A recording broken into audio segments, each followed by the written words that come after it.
ഈ ഒരു ഈ ഒരു ഇടം വരെ, ഈ ഒരു ജേണി ഇവിടം വരെ എത്തി നിൽക്കുന്നതിൽ ഒരുപാട് സന്തോഷമുണ്ട്.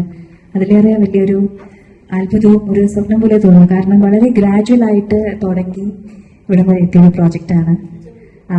രജീഷ് പ്രഭുവാണ് ഇതിന്റെ കഥ. അദ്ദേഹം പറഞ്ഞിരുന്നു, അദ്ദേഹത്തിന്റെ ജീവിതത്തിൽ നിന്നും ഉണ്ടായ ഒരു അനുഭവത്തിനെ അടിസ്ഥാനമാക്കിയാണ് അദ്ദേഹം ഇതിന്റെ കഥ എഴുതിയിരിക്കുന്നത്. അപ്പൊ എന്നോട് ഒരു കഥ വന്ന് പറഞ്ഞപ്പോഴും എനിക്ക് തോന്നി അതിലെ കഥാപാത്രങ്ങളെ ഞാൻ നേരിട്ട് മീറ്റ് ചെയ്തിട്ടുണ്ട് എന്ന് തോന്നി. അതുകൊണ്ട് തന്നെയാണ് ഈ ഒരു പ്രോജക്റ്റിലേക്ക് വരാൻ എന്നെ ഏറ്റവും അധികം ആകർഷിച്ചതും. പിന്നെ ഇതിന്റെ അണിയറ പ്രവർത്തകർക്ക് ഒരു വലിയ അഭിനന്ദനവും കൈയടിയും നൽകണം. കാരണം ഇതിനെ ഇത്രയും മനോഹരമായി, ഇത്രയും ഗംഭീരമാക്കി ഈ ഒരു സ്റ്റേജിൽ കൊണ്ടുവരുന്ന ഒരു വലിയ പങ്ക് ഇവർക്ക് തന്നെയാണ്. സംവിധായകൻ രജീഷ്, സിനിമാറ്റോഗ്രാഫർ ബിപിൻ, ജോബി ചേട്ടൻ, കാർത്തികേട്ടൻ, നമ്മുടെ പ്രിയപ്പെട്ട പ്രൊഡ്യൂസർ. അപ്പോ പിന്നെ ഇതില് ഗാനങ്ങളും മനോഹരമായിട്ടും ഉണ്ട്. അതില് ദേവാനന്ദേട്ടൻ പാടിയ പാട്ട് ഇവിടെ വെച്ചാണ് കേൾക്കാൻ ഒരു അവസരം കിട്ടിയത്. വളരെ ബ്യൂട്ടിഫുൾ ആയിട്ടുണ്ട്, റിയലി ബ്യൂട്ടിഫുൾ. പിന്നെ ഞങ്ങളുടെ പാട്ട് പതിയെ പതിയെയും തുടങ്ങുന്ന ഗാനത്തിന്റെ ഫുൾ ക്രെഡിറ്റും കൊടുക്കേണ്ടത് തീർച്ചയായിട്ടും നമ്മുടെ കൊറിയോഗ്രാഫർ ആൻഡ്രു മാസ്റ്റർക്കാണ്. പിന്നെ ഏറ്റവും പ്രിയപ്പെട്ട സുഹൃത്തുക്കളാണ് എൻ്റെ കൂടെ എനിക്ക് വർക്ക് ചെയ്യാൻ സാധിച്ചതെന്ന് പറയാം. ശ്രീജിത്തേട്ടൻ, ഞങ്ങൾ രണ്ടുപേരുടെ കരിയർ തുടങ്ങുന്ന സമയം മുതൽ നമുക്ക് അങ്ങോട്ടും ഇങ്ങോട്ടും അറിയാം. ഞങ്ങൾ ഷോർട്ട് ഫിലിമിൽ നിന്നും തുടങ്ങിയവരാണ്. ആൻഡ് അതുപോലെ ഒരു വലിയൊരു ചിത്രം വരെ എത്തി നിൽക്കുന്നു. I am really happy for both of us. പിന്നെ എൻ്റെ ഏറ്റവും അടുത്ത സുഹൃത്തുക്കളായ ആതിര അഭിനയിച്ചിട്ടുണ്ട്. ഇതിൽ മറ്റൊരു രസകരമായ ക്യാപ്ചർ ചെയ്യുന്ന ബിബിൻ ഇവിടെ വന്നിട്ടുണ്ട്. ബിബിൻ ആക്ച്വലി ഇറങ്ങാനിരിക്കുന്ന സോണി ലൈവിലെ സ്റ്റോറി ടെല്ലർ എന്ന വെബ് സീരീസിന്റെ നായകനൊക്കെയാണ്. അതിന്റെ ഡയറക്ടർ ഫയനാസ്ബറും ഒക്കെ എത്തിയിട്ടുണ്ട്. ഒരുപാട് സന്തോഷം. Very very thanks to you. ഭയങ്കര വൈബായിരുന്നു ശരിക്കും. ഡയന എനിക്ക് ഒരുപാട് നാളായിട്ട് അറിയാം. പിന്നെ പുള്ളിക്കാരിയുടെ പേരിലൊരു പടം, അങ്ങനെ സൂപ്പർ സ്റ്റാർ കല്യാണി ഒരു ടൈറ്റിൽ റോൾ പോലെ പരിപാടി വരുന്നു. അപ്പൊ അതിനെക്കുറിച്ച് അറിഞ്ഞപ്പോൾ ഭയങ്കര സന്തോഷം തോന്നിയിരുന്നു ആദ്യം പേഴ്സണലി. നമ്മൾ ഇതിൻ്റെ അകത്തോട്ട് വിളിച്ചപ്പോൾ കുറച്ചുകൂടെ ഹാപ്പിയായി. എന്തായാലും വലിയൊരു വിജയമാവട്ടെ, നല്ലൊരു സിനിമയായിട്ട് സംഭവിക്കട്ടെ. അനുഭവങ്ങളും ഉണ്ടായിട്ടുണ്ട്. യാത്രയിലോട്ട് നമ്മുടെ കൂടെ നടന്നവരുണ്ട്, പ്രോത്സാഹിപ്പിച്ചവരുണ്ട്, കൈയടിച്ചവരുണ്ട്, ഒപ്പം തെറിവിളിച്ചവരുണ്ട്, പരിഹസിച്ചവരും പുച്ഛിച്ചവരും ഒക്കെ സ്വാഭാവികമായും നമ്മുടെയൊക്കെ ജീവിത യാത്രയിൽ ഇത്തരത്തിലേക്ക് ഉണ്ടാവും. അപ്പം ആ ഒരു യാത്ര ഇന്ന് ഈ ഒരു മൊമെന്റിലേക്ക്, ഈ ഒരു ദിവസത്തിലേക്ക് എത്തിയതിൽ വളരെ സന്തോഷം. ശരിക്കും ഒരു സംവിധായകനെ സംബന്ധിച്ചിടത്തോളം ഇത്തരം ഒരു സിനിമയുടെ ഒരു ഈവന്റ്, ഇങ്ങനൊരു ഈവന്റ് നടക്കുന്നത് എത്രത്തോളം വൈകാരികമായ സന്തോഷം നൽകുന്നതാണെന്ന് ഇവിടെ ഇരിക്കുന്ന എല്ലാവർക്കും നന്നായിട്ട് അറിയാവുന്നതാണ്. അപ്പൊ അത്തരത്തിലൊരു സന്തോഷം തന്നെയാണ് ഞാനുള്ളത്. അപ്പൊ ഓരോരുത്തരെയും പേരെടുത്ത് പറയുന്നില്ല. ഈ ചിത്രത്തിന്റെ നിർമ്മാതാവ്, ഞാൻ ഈ ചിത്രം ശരിക്കും എന്റെ ജീവിതത്തിൽ സംഭവിച്ച ഒരു കാര്യത്തിൽ നിന്ന് ഉണ്ടായ ഒരു കഥയിൽ നിന്നുണ്ടാക്കിയതാണ് ഈ സിനിമ. അപ്പൊ ഇത്തരത്തിലൊരു തിരക്കഥ എഴുതി, അപ്പൊ ആ തിരക്കഥ നമ്മുടെ ഇപ്പോൾ കേരളത്തിൽ നടക്കുന്ന വിഷയങ്ങളുമായി ബന്ധപ്പെട്ടതാണ്, പ്രസക്തമാണ് എന്ന് മനസ്സിലാക്കിയതിനു ശേഷം ഇതൊരു സിനിമയാക്കണമെന്ന ആഗ്രഹത്തോടെ കുറച്ച് നടന്നു. ആ സമയത്ത് വളരെ യാദൃശ്ചികമായാണ് നമ്മുടെ പ്രിയപ്പെട്ട പ്രൊഡ്യൂസർ ശ്രീ വിക്ടർ ദീപ്സൻ, അദ്ദേഹം ബാംഗ്ലൂരിലെ വ്യവസായിയാണ്. നമ്മുടെ തമിഴ്നാട്ടിലെ കന്യാകുമാരി ജില്ലയിൽ ജനിച്ചു വളർന്ന് സിവിൽ എഞ്ചിനീയറിംഗ് കഴിഞ്ഞതിനു ശേഷം ബാംഗ്ലൂരിൽ പോയി അവിടെ ജീവൻ എഞ്ചിനീയറിംഗ് ആൻഡ് കോൺട്രാക്ടേഴ്സ് എന്നൊരു സ്ഥാപനം തുടങ്ങി കുറച്ച് പ്രസ്റ്റീജിയസ് പ്രോജക്റ്റ് ബാംഗ്ലൂരിൽ ചെയ്തൊരു ഒരാളാണ്. അപ്പോ എനിക്ക് വളരെ യാദൃശ്ചികമായിട്ടൊരു സാഹചര്യത്തിൽ അദ്ദേഹം കണ്ടുകൊണ്ടിരിക്കുകയും അദ്ദേഹം ഞങ്ങളോടൊപ്പം നിൽക്കാമെന്ന് ഏൽക്കുകയും, അത് മാത്രമല്ല മലയാളത്തിൽ ഒരുപാട് കലാമൂല്യമുള്ള സിനിമകളൊക്കെ ചെയ്യണം, അതിന് വേണ്ടിയിട്ട് ഒരു ബാനർ വേണം എന്ന ജീവൻ ടാക്കീസ് ബാനർ നിർമ്മിച്ച്, അപ്പൊ അതിന്റെ ഒരു തുടക്കമാണ്. അപ്പോ നമ്മൾ ഇത്രയും സപ്പോർട്ട് ചെയ്യുന്ന ഒരു നിർമ്മാതാവ് കൂടെ ഉണ്ടാകുന്നവരാണ് ഏറ്റവും ഫിലിം ക്രൂവിന് ഏറ്റവും വലിയ ഭാഗ്യം.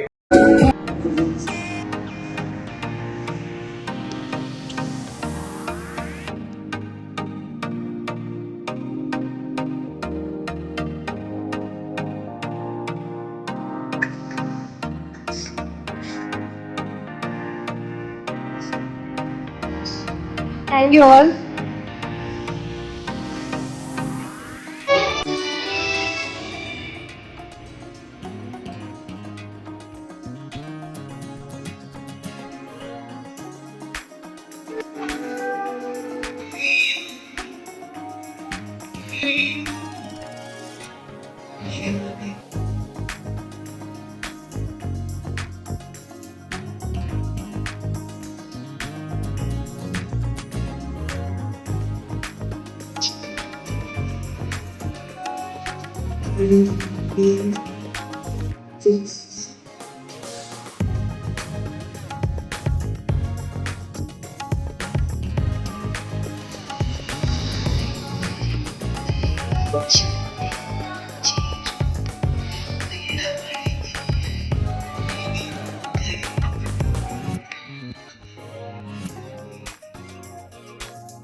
ഇന്നൊരു സർപ്രൈസ് കൂടിയുണ്ട്.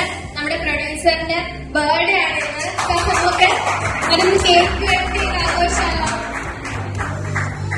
Happy birthday.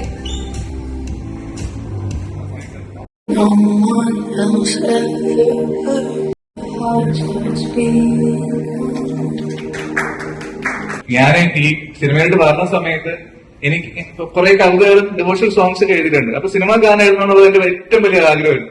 അപ്പൊ അതിനു വേണ്ടിയിട്ട് ചാൻസ് ചോദിച്ച് ഒരുപാട് നടന്നിട്ടുണ്ട്, ഒരുപാട് മ്യൂസിക് ഡയറക്ടേഴ്സിനൊക്കെ പോയിട്ടുണ്ട്, പക്ഷെ കിട്ടിയിട്ടില്ല. അപ്പൊ ഞാൻ ചെയ്ത വർക്കുകളിൽ ഞാൻ വേറെ ആർക്കും മ്യൂസിക് ആയിട്ട് ലിറിക്സ് എഴുതാൻ കൊടുത്തിട്ടില്ല. ഞാൻ തന്നെയാണ് മുഴുവനായിട്ട് എഴുതിയത്. അങ്ങനെ സ്വയം അവസരം ക്രിയേറ്റ് ചെയ്ത് ലിറിസിസ്റ്റ് ആയ ഒരാളാണ് ഞാൻ. സാർ നമുക്ക് വേണ്ടി രണ്ടു വാക്ക് സംസാരിക്കുന്നതായിരിക്കും. കൂടാതെ നമുക്ക് സാറിന്റെ ഒരു സോങ് കൂടി കേൾക്കാം. സാറിന്റെ സോങ് ഇല്ലാതെ എന്താ ആഘോഷം? ഇതിലെ പാട്ട് ഓൾറെഡി ഇവിടെ കേട്ടതല്ലേ അല്ലേ?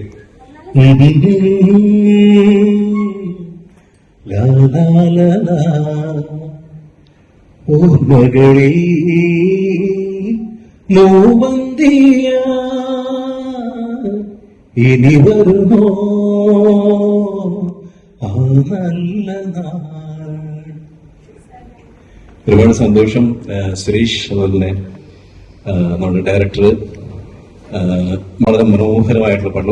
ഒരു കമ്പോസറെ സംബന്ധിച്ചിടത്തോളം അല്ലെങ്കിൽ ലിറിക്സ് സംബന്ധിച്ചിടത്തോളം ഒരു മൂവിയിൽ 3 ഡിഫറെന്റ് ആയിട്ടുള്ള പാട്ടുകൾ ചെയ്യാൻ പറയുന്ന ഒരു വലിയ കാര്യമാണ്. അത് വളരെ ഭംഗിയായിട്ട് മൂന്ന് പാട്ടും എങ്ങനെ ഇരിക്കണം എന്ന് വെച്ചാൽ ആ ഡിഫറെന്റ് ആയിട്ടുള്ള മൂഡിൽ ചെയ്തു എന്നുള്ള ഒരു വലിയ കാര്യമാണ്. പ്രത്യേകിച്ച് ലിറിക്സ് റൈറ്ററും അതുപോലെ തന്നെ മ്യൂസിക് ഡയറക്ടറുടെ ഫസ്റ്റ് മൂവിയാണെന്ന് പറയുമ്പോൾ ഏറ്റവും വലിയൊരു കാര്യം അത് തന്നെയാണ്. 3 പാട്ടും വളരെ ഭംഗിയായിട്ടുണ്ട്. അതുപോലെ thank you so much producer sir. അതുപോലെ തന്നെ രജീഷും. ഒരു ഡയറക്ടർ തന്നെ ലിറിക്സ് എഴുതുക എന്ന് പറയുമ്പം അതിന്റെ തിരക്കഥ എഴുതിയ ആള് തന്നെ ആ സിറ്റുവേഷനിൽ ഇത്രയും ഭംഗിയായിട്ട് വേറൊരാൾക്ക് എഴുതാൻ പറ്റില്ല. അപ്പൊ അതുകൊണ്ട് തന്നെ രജീഷ് കൺഗ്രാറ്റ്സ്.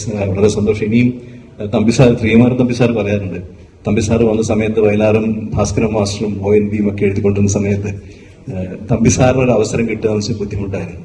അതുകൊണ്ട് സാറ് പ്രൊഡ്യൂസ് ചെയ്ത് അതില് തമ്പിസാറും എഴുതി ഭാസ്കരൻ മാഷിനെയും ബാക്കിയുള്ളവരെയും വിളിച്ച് എഴുതിച്ചു എന്ന് പറഞ്ഞു കേട്ടിട്ടുണ്ട്. എന്ന് പറയുന്നത് തന്നെ രജീഷ് തീർച്ചയായിട്ടും അത് തന്നെയാണ് ചെയ്തത്. എന്തായാലും ഒരുപാട് സന്തോഷം. വളരെ മനോഹരങ്ങളായിട്ടുള്ള ഗാനങ്ങളാണ്. എനിക്ക് ഇപ്പോഴും ഓർമ്മ വരുന്നുണ്ട്, മീശമാധവന്റെ ഓഡിയോ റിലീസ് എറണാകുളത്ത് വെച്ച് നടന്നപ്പോ അതില് രഞ്ജൻ പ്രമോദ്, രഞ്ജൻ അബ്രഹാം, ലാൽ ജോസ്, അതുപോലെ തന്നെ ഒരുപാട് ആൾക്കാർ, പുതിയ ആൾക്കാര്, അവരുടെ ഒരു ടെൻഷൻ എനിക്ക് ഇപ്പോഴും ഓർമ്മയുണ്ട്. അതുപോലെ തന്നെ ഹരീഫക്കൊക്കെ ബാക്കി സീനിയേഴ്സ് ഒരുപാട് പേരുണ്ടായിരുന്നു, വിദ്യാസാഗർ, ദാസേട്ടൻ, ഒരുപാട് പേരുണ്ടായിരുന്നു. അപ്പം അന്ന് ഉണ്ടായിരുന്ന ലലുവേട്ടന്റെ ഒക്കെ മുഖത്തുണ്ടായിരുന്ന ഒരു ടെൻഷൻ എനിക്ക് ഇപ്പോഴും രജീഷിന്റെ മുഖത്തും അതുപോലെ തന്നെ ക്യാമറമാൻ ഓരോരുത്തരുടെയും മുഖത്ത് കാണാം. അതൊന്നും സാരമില്ല, അതൊക്കെ ഇനി ശീലമായിക്കോളും, കുഴപ്പമില്ല. ടെൻഷൻ ഉള്ളപ്പോഴാണ് നമ്മളെ കൂടുതൽ ഭംഗിയായിട്ട് മുമ്പോട്ട് കൊണ്ടുപോകാനായിട്ട്. ടെൻഷൻ ഇല്ലാതെ വരുമ്പോൾ ഇതെല്ലാം തികഞ്ഞു തോന്നുന്നു അല്ലേ? അപ്പൊ ഓരോ സിനിമയും കൂടുതൽ ഭംഗിയായിട്ട് മുമ്പോട്ട് കൊണ്ടുപോകാൻ നിങ്ങൾക്ക് ഇതൊരു എന്താ പറയാ, തീർച്ചയായിട്ടും ഒരു നല്ലൊരു തുടക്കമാവട്ടെ. എല്ലാ ആശംസകളും നേരുന്നു. എല്ലാ നന്മ. സൂപ്പർ സ്റ്റാർ കല്യാണി എന്ന് പറഞ്ഞ ഒരു ജേണി പോലെ സോങ് ഒക്കെ പതിയെ ഒരു മെലഡി സോങ് ഡാൻസ് സ്റ്റൈലിൽ കൊണ്ടുപോകണമെന്ന് കുറച്ച് ടാസ്ക് ഉണ്ടായിരുന്നു. ബട്ട് രജീഷ് ഡയറക്ടർ നമ്മൾ എന്ത് ചോദിച്ചാലും തരുന്ന producer plus camera team, artist, നിങ്ങളും അതുപോലെ എന്ത് വന്നപ്പോൾ ചോദിച്ചതായിരുന്നു. ഈ പുലി പിടിക്കാത്ത വലിയ കാര്യം പോയി അതിന്റെ അകത്ത് അത്രയും ഫോറസ്റ്റിന്റെ അകത്തൊക്കെ കയറിപ്പോയി. നല്ലൊരു ജേണി. സോ നന്നായിട്ട് വരട്ടെ. കൂടുതൽ സംസാരിക്കാനായിട്ട് വാക്കുകളൊന്നും കിട്ടുന്നില്ല. ഈ സിനിമ എന്തായാലും വലിയൊരു വിജയമാകട്ടെ. എല്ലാവരും തിയേറ്ററിൽ തന്നെ പോയി കാണുക. ഓക്കെ. നല്ല സിനിമകൾ നിർമ്മിക്കാനായിട്ട് മുന്നോട്ട് വന്ന ഒരു പ്രൊഡ്യൂസർ ജന്മദിനം കൂടിയാണ് ഇവിടെ. അപ്പൊ നമുക്ക് നല്ലൊരു കൈകൊടി കൊടുത്തി അദ്ദേഹത്തിന് നമ്മുടെ ജന്മദിനം ആഘോഷിക്കുക. ഈ നിമിഷം നമ്മൾ ഒരിക്കലും മറക്കത്തില്ല. പിന്നെ രജീഷ് രാജിന്റെ സിനിമയുടെ യാത്രകൾ ഞങ്ങളൊക്കെ ഒന്നിച്ച് പോകുന്ന ആൾക്കാരാണ്. ഇപ്പൊ ക്ലെമന്റ് കുട്ടനായാലും രജീഷായാലും വിപിനായാലും എല്ലാവരും ഒന്നിച്ച് യാത്ര ചെയ്തവരാണ്. അപ്പോൾ സിനിമയുടെ ഓരോ നിമിഷവും വളരെ കൗതുകത്തോടുകൂടി ഞങ്ങൾ കാണുന്നത്. അതോടൊപ്പം ഈ ഇങ്ങനെ ഒരു നല്ലൊരു കളർഫുള്ളായ ഒരു പരിപാടി പങ്കെടുക്കാൻ കഴിഞ്ഞതിൽ വളരെ സന്തോഷമുണ്ട്. ഈ സിനിമയ്ക്ക് എല്ലാവിധ ആശംസകളും. മനോഹരമായ പാട്ട്, അതിന്റെ വിഷ്വൽസ്, എല്ലാവർക്കും ഇതിന് അഭിനയിച്ച എല്ലാവരും പേരെടുത്ത് പറഞ്ഞ എല്ലാവർക്കും ആശംസകൾ നേരുന്നു. ഒപ്പം തിയേറ്ററിൽ സൂപ്പർ സ്റ്റാർ കല്യാണി വരാൻ വേണ്ടി കാത്തിരിക്കുന്നു. ആദ്യമായി പ്രൊഡ്യൂസറും ഡയറക്ടറും തമ്മിൽ ഒരു കെമിസ്ട്രി ഉണ്ട്. അത് കൃത്യമായി വർക്ക്ഔട്ട് ചെയ്തുകൊണ്ടാണ് കൃത്യസമയത്ത് തീരാൻ സാധിച്ചത്.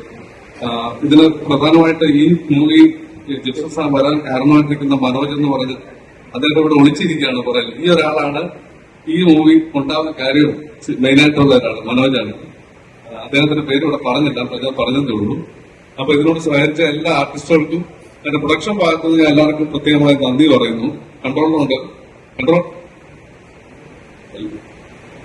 അപ്പോ എല്ലാവരുടെയും ആശംസ പ്രതീക്ഷിച്ചുകൊണ്ട് വീണ്ടും മൂവിയുടെ സപ്പോർട്ട് എല്ലാവരും ഉണ്ടാവണം.